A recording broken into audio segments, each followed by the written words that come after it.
Assalamualaikum warahmatullahi wabarakatuh dan selamat sejahtera. Kita mulakan kelas kita dengan bacaan doa. Bismillahirrahmanirrahim. Alhamdulillahirabbil alamin wassalatu wassalamu ala asyrafil anbiya'i wal mursalin wa ala alihi washabbihi ajmain. Allahumma ftah alaina hikmataka wanshur alaina min khazaini rahmatika ya arhamar rahimin. Rabbi shrah li sadri wa yassir li amri wahlul 'uqdatam min lisani yafqahu qawli. Rabbi zidni ilma warzuqni fahma. Sallallahu ala sayyidina Muhammad wa ala alihi wa sahbihi wasallam. Walhamdulillahirabbil alamin. Baik, hari ini kita akan membincangkan buku SPS, buku surat 94 hingga 98. Okey. Harap-harap semua pelajar sudah bersedia dengan buku SPS dan bersedia dengan pen merah. Baik, kita mulakan sekarang perbincangan muka surat 94. Soalan meminta awak menuliskan jawapan di dalam kotak ataupun jadual yang disediakan. Okey, soalan berbunyi begini, tuliskan komposisi udara dan peratus kandungan gas dalam ruang yang disediakan. Jawapan di dalam kotak biru ini. Okey, jadi kita pindahkan jawapan. Okey, bahagian terbesar ini, bahagian terbesar jenisnya ialah nitrogen. Peratusannya ialah 78%. Okey, ini peratusan ini tetap, jawapan ini tetap. Okey, tidak akan berubah jawapan dia. Okey, seterusnya bahagian yang terkecil, bahagian terkecil jenis gasnya ialah karbon dioksida, peratusan 0.03%. Okey, bahagian yang gelap ini bahagian kedua terkecil. Jawapannya ialah gas nadir dan lain-lain. Lain-lain ini maksudnya mikroorganisma, wap air dan habuk. Okey, mikroorganisma, wap air dan habuk dia tidak ada peratusan yang tetap. Okey, yang lain semua ada peratusan yang tetap. Okey, peratusnya ialah 0.93%. Dan yang terakhir sekali, bahagian yang kedua terbesar bagi posisi udara, jawapannya ialah oksigen iaitu 21%. Okey, seperti biasa jika jawapan awak betul, tolong bracket dan tik pakai pen merah. Jika salah, tolong buat pembetulan. Baik, kita sambung lagi, masih lagi di muka surat sampel 4 tapi kita akan membincangkan soalan nombor 2. Okey, tuliskan benar atau palsu. Okey, tuliskan benar atau palsu bagi pernyataan tentang udara sebagai suatu campuran. Okey, jadi ingat udara ialah campuran, maka udara itu ia akan bergabung ataupun berpadu secara fizik dan proses pemisahannya juga ialah melalui proses fizik. Okey, kalau sebatian bergabung ataupun berpadu secara kimia, dipisahkan juga melalui proses kimia. Baik, kita mulakan. Udara ialah campuran beberapa jenis gas. Okey, jadi betul ataupun salah, benar ataupun palsu, jawapannya ialah benar. Okey, betul lah. Udara campuran. Okey, udara merupakan sebatian kerana gas-gas dalamnya dia kata udara bukan merupakan sebatian. Okey, udara bukan merupakan sebatian kerana gas-gas di dalamnya tidak berpadu secara kimia. Okey, benar atau palsu? Benar. Betul lah. Udara bukan sebatian sebab udara adalah campuran. Gas-gas di dalamnya tidak berpadu secara kimia. Betul juga kerana gas-gas di dalamnya berpadu secara fizik. Okey. Soalan C. Gas dalam udara boleh dipisahkan secara kimia. Okey, dikata boleh dipisahkan secara kimia. Jawapan ini adalah palsu, tidak benar. Kenapa? Kerana gas dalam udara dipisahkan secara fizik. Okey, kenapa pisah secara fizik? Kerana gas dalam udara berpadu secara fizik, maka dipisahkan secara fizik. Okey, soalan D. Setiap komponen gas yang telah dipisahkan menunjukkan ciri-ciri asal gas itu. Benar ataupun palsu? Benar. Okey, sekali lagi benar. Kenapa? Kerana udara ialah campuran yang berpadu secara fizik, dipisahkan secara fizik, maka ia tidak menghasilkan bahan baharu. Okey, bila tidak menghasilkan bahan baharu, maka ciri-cirinya di sebelum dan selepas adalah sama. Okey, ciri-ciri gas akan sama. Okey, komposisi udara adalah tidak tetap dan akan berubah mengikut masa, keadaan, persekitaran dan aktiviti yang dijalankan. Okey, benar ataupun palsu? Benar. Okey, benar.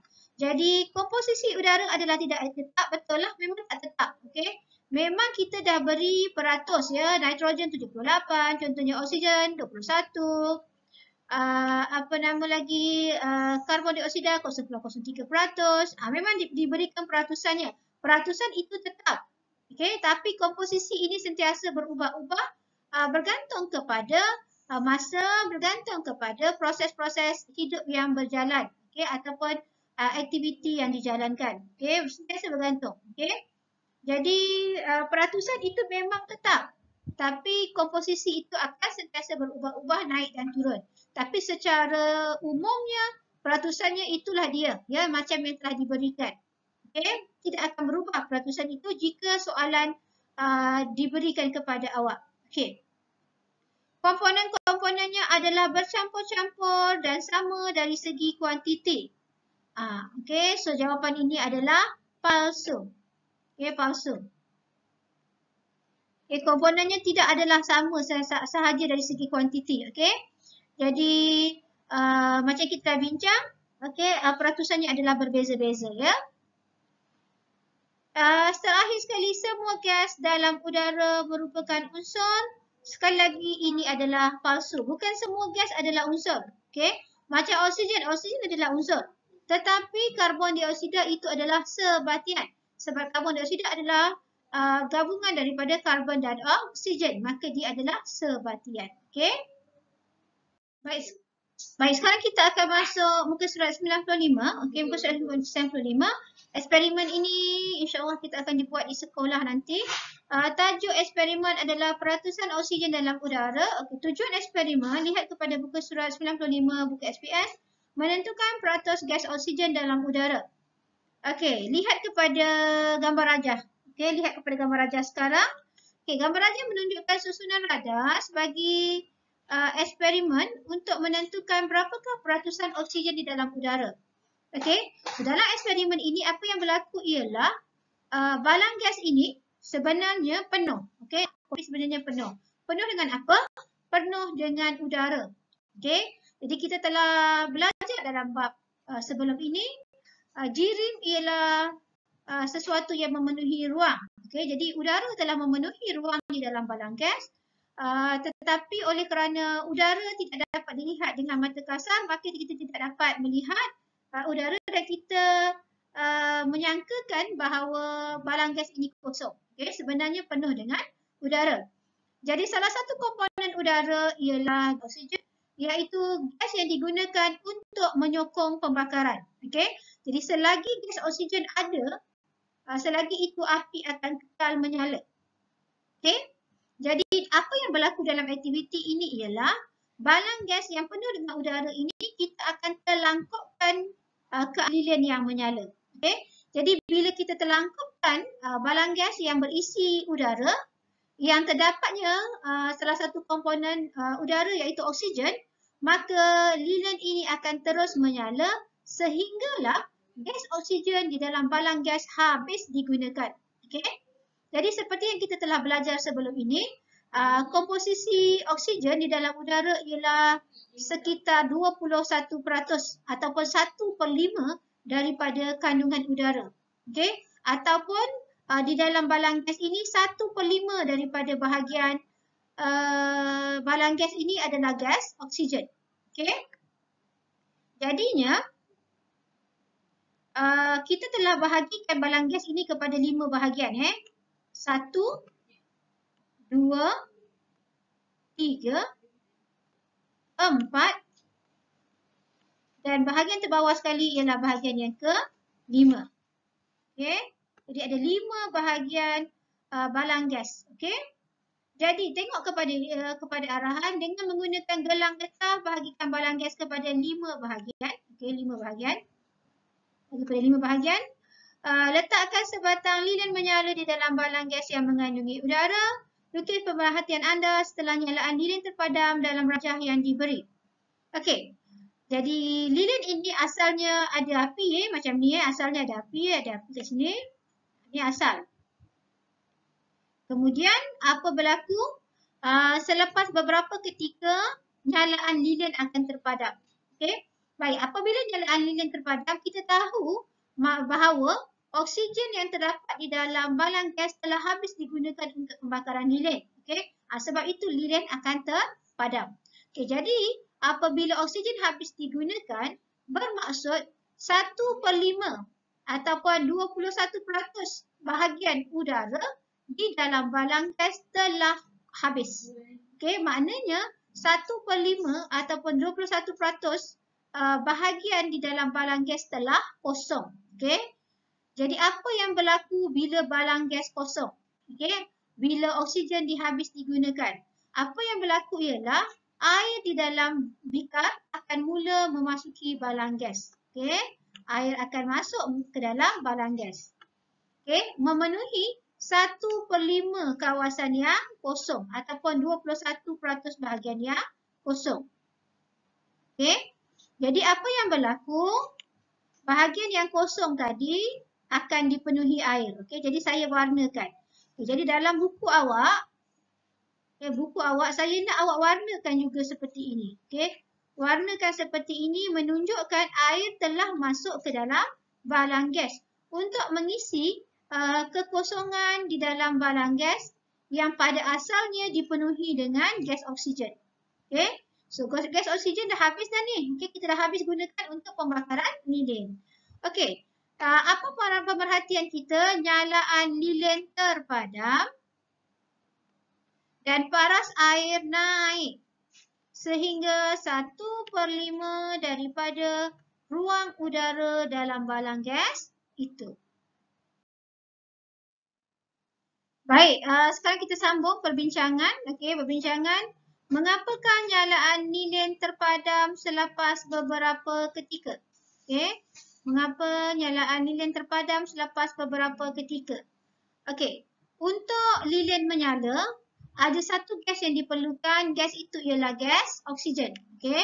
Jadi apabila gas oksigen di dalam balang gas habis digunakan, apa yang berlaku ialah lilin akan mula terpadam.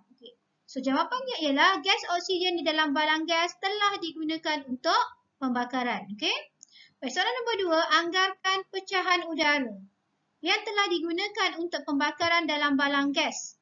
Okey, jadi kita dah belajar udara kandungan oksigen dalam udara ialah 21%. Okey, 21% itu ialah lebih kurang 1/5. Okey, so jawapan dia adalah 1/5. Daripada udara adalah oksigen. Okay, soalan nombor 3. Deduksikan peratus oksigen dalam udara. Okay. Deduksikan peratus oksigen dalam udara. Jadi jawapannya ialah kira-kira 20%. Okay. Kira-kira 20%. Okay, kesimpulan 1/5. Okay, 1/5 daripada udara terdiri daripada oksigen. Peratus oksigen dalam udara ialah kira-kira 20%. Okey, 20%. Baik, kita sambung lagi muka surat sampel 6. Jadual di bawah menunjukkan kepentingan gas-gas dalam kehidupan seharian. Okey, jadi semua gas yang kita belajar itu sebenarnya kita guna dalam hidup kita. Cuma kita sedar ataupun tidak sahaja. Okey. Jadi, kenal pastikan gas berdasarkan. Okey, jawapan dah diberikan. Awak hanya perlu kenal pasti apakah gas yang kita gunakan. Okay. Soalan yang pertama, diisi di dalam alat pemadam api. Jadi, apakah gas yang diperlukan untuk memadamkan api? Jawapannya ialah borsida. Okey. Jadi, bila kita lihat api menyala, nak padamkan api, kita gunakan gas karbon dioksida.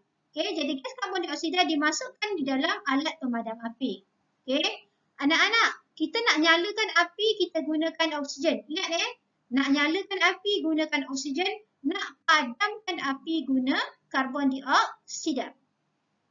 Baik, soalan B, diperlukan oleh penyelam laut. Okay, jadi awak nampak di belakang ni, okay, di belakang penyelam ada satu tangki. Okay, so tangki ini mengandungi satu gas yang diperlukan untuk membolehkan penyelam bernafas di dalam air. Okay. Jadi apakah gas yang diperlukan untuk penyelam bernafas di dalam air? Jawapannya ialah gas oksigen. Okay. Seterusnya, diisi dalam belon kaji cuaca. Okay, ada kat sini. Okay. So, bela kaji cuaca, di dalamnya ada sejenis gas, gas yang membolehkan dia terapung, ya, gas yang kurang tumpat yang membolehkan dia terapung. Jawapannya ialah gas nadir. Okey? Baik, kita sambung lagi. Gas argon. Okey, gas argon diisi di dalam mentol elektrik. Okey, so mentol elektrik di dalamnya ada satu gas ya sebenarnya. Cuma kita tak nampak lah. Okey, apakah nama gas itu? Nama gas itu ialah gas nadir. Okey. Baik, soalan E digunakan sebagai ejen penyejuk. Okey. So, ejen penyejuk itu adalah gas nitrogen. Okey, seterusnya F untuk pembakaran bahan api roket. Baik, roket dia tak gunakan minyak petrol sebagai bahan api. Macam kita kereta, motor kita gunakan minyak petrol, lori gunakan diesel. Okey, jadi kapal angkasa ataupun roket dia tidak menggunakan minyak petrol seperti kita tu ya, minyak diesel tak guna. Jadi apakah bahan api yang digunakan untuk pembakaran bagi membolehkan roket itu bergerak naik ke angkasa? So jawapannya ialah oksigen. Okey, jadi oksigen ialah bahan bakar untuk roket. Okey, soalan G, terdapat dalam minuman berkarbonat. Okey, air gas tu air gas itu dia ada satu gas. Itu sebab apa panggil dia air gas ya. Jadi apakah gas yang digunakan untuk membuat minuman bergas ataupun minuman berkarbonat? Jawapannya ialah gas karbon dioksida. Okey, so banyak guna ya karbon dioksida ni. Okey, untuk pembuatan baja, apakah gas yang digunakan untuk pembuatan baja? Jawapannya ialah gas nitrogen. Dan yang terakhir sekali, ini adalah untuk pelajar perempuan lah ya. Pelajar perempuan dia suka buat kek, dia suka buat roti. Jadi nak kasih dough itu kembang. Okey, apakah gas yang digunakan? Gasnya ialah gas karbon dioksida. Baik, kita sambung lagi. Sekarang kita berpindah ke muka surat 97. Namakan fenomena alam di bawah ini. Okey. Fenomena alam. Okey, tengok yang pertama, edaran karbon dan sebatiannya di bumi. Okey. Jadi edaran karbon itu merujuk kepada kitar karbon. Okey, kitar karbon. Edaran oksigen dan sebatiannya di bumi. Di oksigen, edaran oksigen merujuk kepada kitar oksigen. Okey. Kalau awak ingat lagi, saya ada kasih gambar rajah ya. Macam mana karbon dioksida dan oksigen diambil dan dikembalikan semula ke dalam atmosfera. Okey. So, untuk edaran karbon, kita karbon. Untuk edaran oksigen, kita oksigen. Baik, saya skip dulu soalan nombor 2. Saya pergi soalan nombor 3. Nanti kita pergi balik nombor 2. Baik, soalan nombor 3. Pembakaran dijalankan oleh pihak tertentu untuk tujuan penanaman telah mengganggu keseimbangan kitar karbon oksigen seperti yang ditunjukkan dalam foto. Okey, jadi kalau awak tengok gambar ini adalah satu proses untuk menghapuskan pokok dengan cepat, ya. Jadi ini biasa dilakukan oleh pemilik ladang, ya. Bila dia nak hapuskan pokok dengan cepat, dia akan lakukan pembakaran, okey, pembakaran hutan. Okey, kalau awak ingat lagi jerebu. Okey, sebelum ini hampir setiap tahun jerebu berlaku di Malaysia. So negara jiran iaitu Indonesia, okey, Indonesia suka membakar hutan. Tujuannya adalah untuk menghapuskan pokok dengan cepat. Okey, apa kesannya kepada kita selain jerebu? Okey, ni. Apakah kesan aktiviti manusia ini terhadap kandungan oksigen dan karbon dioksida dalam udara? Okey, apabila pokok dibakar ya ataupun pokok mati, apa yang berlaku ialah pokok tidak akan lagi melakukan proses fotosintesis. Bila fotosintesis tidak dilakukan, apa yang berlaku ialah oksigen, karbon dioksida tidak akan diambil oleh pokok dan pokok tidak akan menghasilkan oksigen. Itu yang berlaku. Okey.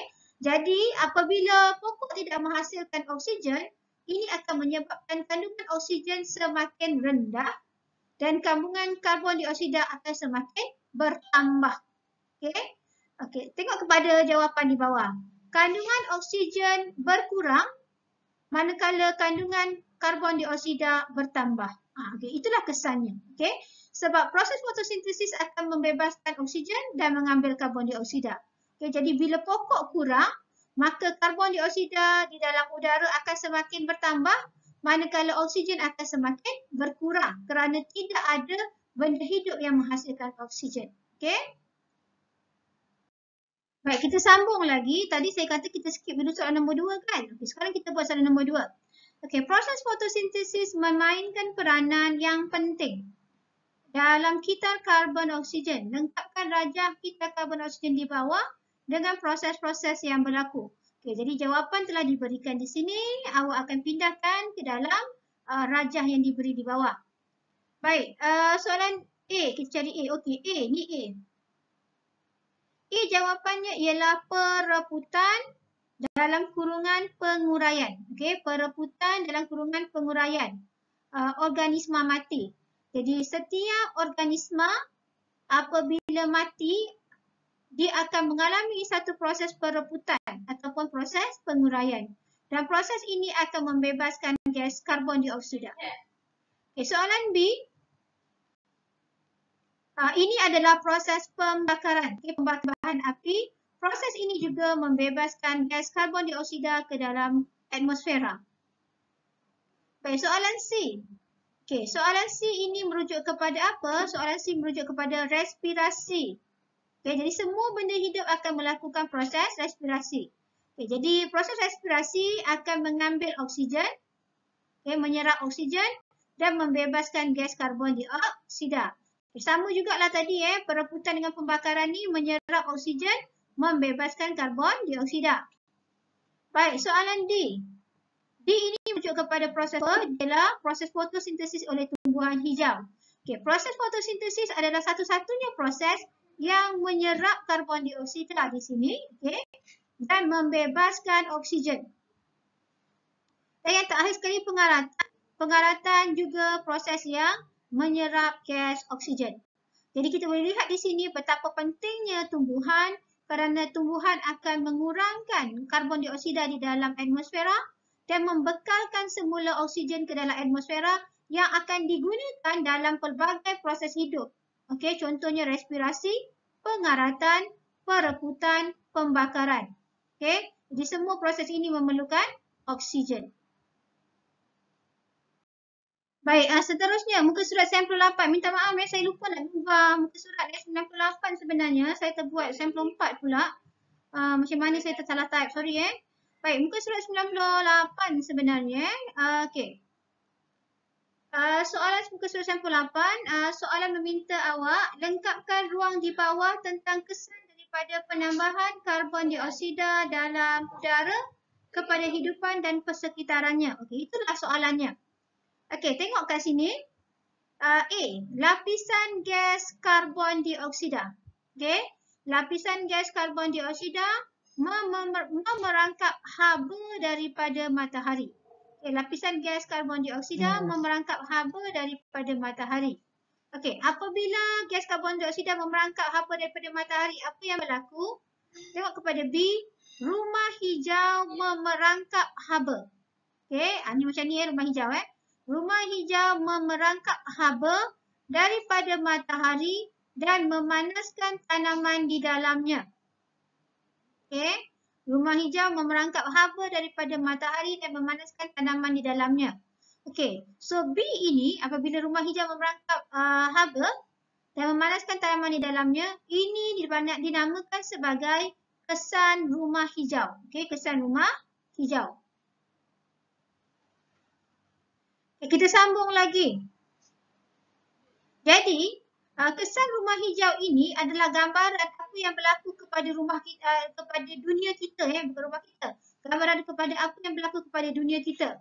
Okay, so lapisan gas karbon dioksida akan memerangkap haba daripada matahari dan apabila gas karbon dioksida menyebabkan haba terperangkap, dia akan menyebabkan satu fenomena yang dipanggil D. Okay, D ni apa? Jawapannya ialah pemanasan global. Okay, so lapisan gas karbon dioksida memerangkap haba daripada matahari menyebabkan bumi panas. Okay, so bumi yang panas ini dipanggil sebagai kesan pemanasan global. Okay, jadi apabila pemanasan global berlaku, okay, maknanya bumi menjadi panas. Apakah yang akan berlaku seterusnya? Okay, yang berlaku ialah E. Peleburan ais di kedua-dua kutub. Okey. Jadi apabila suhu bumi semakin meningkat, apabila bumi menjadi semakin panas, ais di kedua-dua kutub iaitu kutub utara dan kutub selatan akan mula melebur. Okey. Jadi apabila ais melebur, apa yang berlaku? Apa yang berlaku ialah F. Kawasan rendah akan ditenggelami oleh air. Maka berlakulah banjir. Okey. Jadi jawapan A, D, E, F ini adalah gambaran kepada proses B. Okey. Proses B dan C yang dipanggil kesan rumah hijau. Apabila haba terperangkap menyebabkan panas, okey, pemanasan itulah yang menyebabkan pemanasan global. Okey. So pemanasan global ini menyebabkan ais cair di kedua-dua kutub dan menyebabkan banjir di kawasan yang rendah. Baik, slide terakhir masih lagi muka surat sampel 8 ya, bukan sampel 4, saya tersilap kat situ, okey. Jadi slide yang terakhir, tandakan aktiviti manusia yang meningkatkan kandungan karbon dioksida di atmosfera, okey. So kita nak tengok apakah aktiviti yang menyebabkan karbon dioksida meningkat kandungannya di dalam atmosfera. Yang pertama, pembalakan, okey. Jadi pembalakan akan menyebabkan pokok ditebang. Okey, bila pokok ditebang, maka fotosintesis tidak berlaku menyebabkan kandungan karbon dioksida meningkat. Kedua, pembakaran terbuka sama juga apabila pokok dibakar, maka pokok tidak dapat menjalankan proses fotosintesis menyebabkan karbon dioksida semakin meningkat. Kemudian pembakaran bahan api fosil, ini proses ya. Apabila kita menggunakan bahan api fosil, contohnya minyak petrol dalam kenderaan, jadi pembakaran itu menyebabkan proses menyebabkan karbon dioksida dihasilkan yang menyebabkan kandungan karbon dioksida di dalam atmosfera semakin meningkat. Baik, penggunaan klorofluorokarbon ini tidak ada kaitan dengan peningkatan karbon dioksida. Baik, soalan terakhir, rangkaian dua untuk mengatasi masalah ini. Yang pertama, kita perlu menanam lebih banyak tumbuhan hijau, okey. Jadi bila kita tanam pokok banyak, maka fotosintesis akan berlaku semakin banyak. Semakin kuranglah kandungan karbon dioksida dalam udara dan meningkatlah kandungan oksigen. Okay, yang kedua, melarang pembakaran terbuka. Sama ya, okey, sama juga. Jadi bila pembakaran terbuka dilarang, diberhentikan, maka pokok akan kekal. Dan bila ada pokok, pokok akan melakukan fotosintesis, maka kandungan karbon dioksida akan dapat dikurangkan. Okey, apa lagi jawapan yang boleh digunakan di sini? Salah satunya adalah berkongsi kenderaan. Okey. Saya tak tulislah kat sini, awak boleh tambah sendiri. Berkongsi kenderaan. Okey, bila kita berkongsi kenderaan, maka bilangan kenderaan di atas jalan raya akan berkurang. Okey, jadi bila bilangan kenderaan berkurang, maka penggunaan bahan api fosil akan berkurang menyebabkan penghasilan karbon dioksida juga turut berkurang. Sama juga dengan cara menggunakan pengangkutan awam. Okey. Jika semua orang menggunakan pengangkutan awam, maka bilangan kenderaan di atas jalan akan dapat dikurangkan yang menyebabkan penghasilan karbon dioksida juga semakin berkurang. Baik, itu sahaja. Terima kasih semua. Pastikan awak semua membuat pembetulan dan dihantar kepada saya sebagai bukti untuk TP6. Okey, terima kasih semua. Assalamualaikum warahmatullahi wabarakatuh. Kita akhiri kelas kita dengan bacaan doa. Bismillahirrahmanirrahim. Wal 'asr innal insana lafi khusr illa allazina amanu wa 'amilus solihati wa tawasaw bil haqq wa tawasaw bis sabr. Amin ya rabbal alamin. Assalamualaikum warahmatullahi wabarakatuh.